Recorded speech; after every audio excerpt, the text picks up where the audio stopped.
Good morning students. कल हमने 19 definitions पढ़ चुके थे इस चैप्टर की और आज हम पढ़ेंगे 20th पे आ चुके हैं। तो देखिए चैप्टर हमारा चैप्टर नंबर 4 है 10th क्लास की साइंस का। और देखिए 20th डेफिनेशन क्या कहती है। फंक्शनल ग्रुप क्या होता है, हिंदी में बच्चों इसको बोलते हैं प्रकार्यात्मक समूह। बहुत इंपॉर्टेंट है इस चैप्टर में ये चीज़। एन एटम और ग्रुप ऑफ एटम एक परमाणु या परमाणुओं का समूह विच determine the chemical property of organic compound, जिससे किसी कंपाउंड की ऑर्गेनिक मतलब केमिकल प्रॉपर्टी का हमें पता लगता है, उसको क्या कहते हैं बच्चों, फंक्शनल ग्रुप। जैसे मैं बात करूं इसकी, what is this, this is the methane. But अगर मैं इसका एक एच हटा दूं यहाँ से, देखो बच्चों एक एच हटा दूं और यहाँ पे मैं ओ एच जोड़ दूं, तो देखो ये मीथेन गैस थी, लेकिन अब ये क्या बन जाएगा, मीथेनॉल।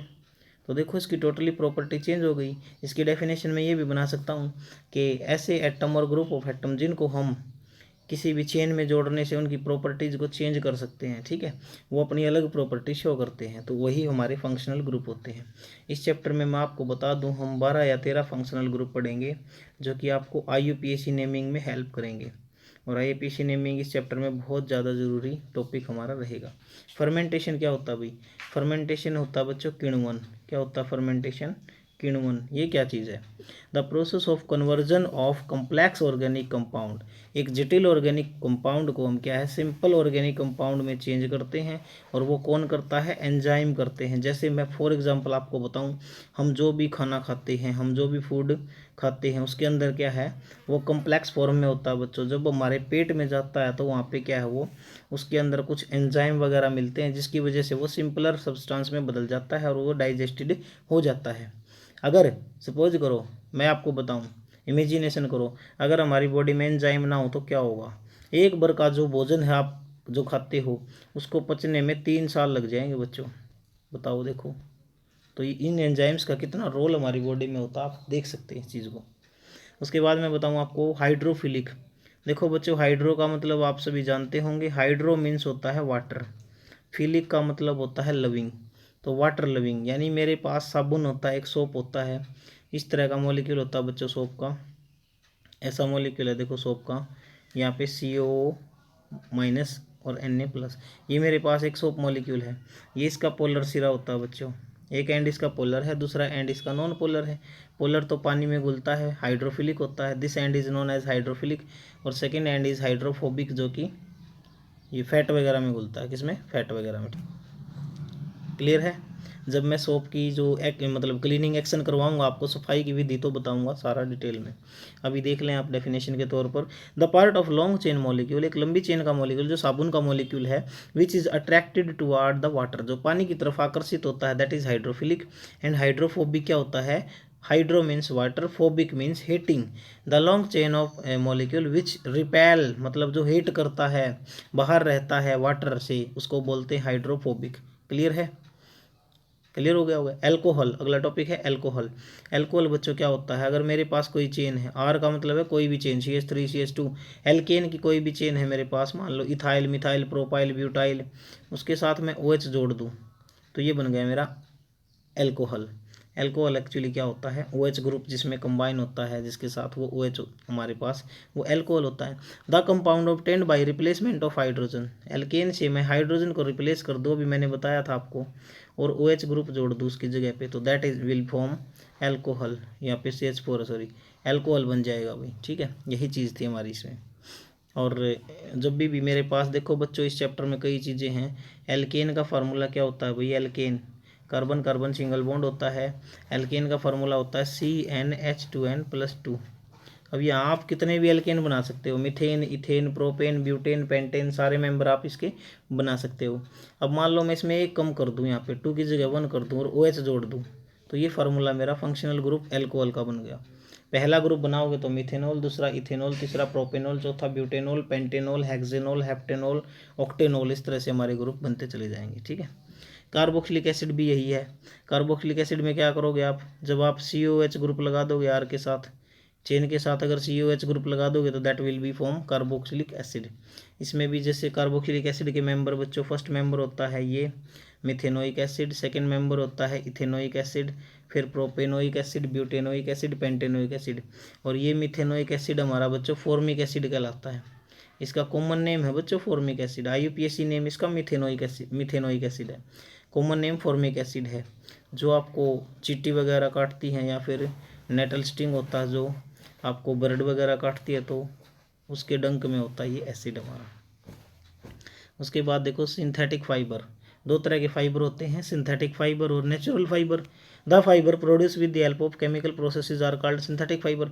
जो हम केमिकलों के द्वारा बनाते हैं उनको सिंथेटिक फाइबर कहते हैं। जैसे generally these are produce with the help of cellulose.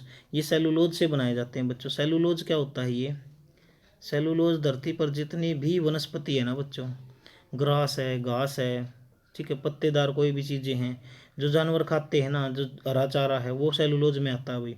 और धरती पर cellulose is a type of carbohydrate. Carbohydrate बच्चों कई प्रकार के होते हैं। मोनोसेकेराइड जिसमें ग्लूकोज आता है, डाइसेकेराइड जिसमें सुक्रोज आता है जो हम चीनी खाते हैं, पॉलीसेकेराइड में आते हैं बच्चों सेलुलोज और स्टार्च। स्टार्च तो हमारे द्वारा पाचित हो जाता है हमारी बॉडी में, लेकिन सेलुलोज को हमारी बॉडी पाचन नहीं कर पाती, बल्कि रूमिनेंट जो जानवर हैं, गाय और भैंस, ठीक है, वो इसको पाचित कर पाते हैं क्योंकि उनके शरीर में ऐसे एंजाइम प्रेजेंट है उनकी बॉडी के अंदर। ठीक है, क्लियर है ना। धरती पर सबसे ज़्यादा पाया जाने वाला अगर कोई कार्बोहाइड्रेट पूछे तो आप बताओगे सेलुलोज। कॉम्पिटिटिव एग्जाम की बात मैं आपको बताता हूँ इसमें, ठीक है। उसके बाद देखें ये सेलुलोज से बनते हैं जैसे रेयन है, नायलॉन है, पॉलिस्टर है, ये सारे भाई क्या हैं, सारे ये सिंथेटिक फाइबर हैं। नेचुरल फाइबर में आप जानते हो, नेचुरल फाइबर में जैसे रबर है, कॉटन है, ठीक है, जूट है, ये सारे नेचुरल हो जाएंगे। हीट्रो एटम क्या होते हैं बच्चों? Hetero atom the atoms other than carbon and hydrogen present in organic compound. अब कार्बन हाइड्रोजन के अलावा भी तो एलिमेंट प्रेजेंट होते हैं हमारे किसमें? ऑर्गेनिक कंपाउंड में। उनको क्या बोलते हैं? Hetero atoms. क्या बोलते हैं बच्चों? हीट्रो एटम्स, ठीक है। अच्छा भाई, उसके बाद होमोलॉजिस सीरीज वेरी इंपॉर्टेंट है भाई। इसको हिंदी में बोला जाता है समजातीय श्रेणी। ये पेपर में 100% आएगा भाई, नोट कर लो। समजातीय श्रेणी क्या होती है? What do you mean by this homologous series? देखो बच्चों, होमो का मतलब सेम, लॉजिस का मतलब ग्रुप, यानी सीरीज ऑफ ऑर्गेनिक कंपाउंड, ऐसी ऑर्गेनिक कंपाउंड की series having the same functional group formula, जिसमें सेम फंक्शनल ग्रुप फार्मूला जुड़ा हुआ है और केमिकल प्रॉपर्टी भी सेम ही शो करती है।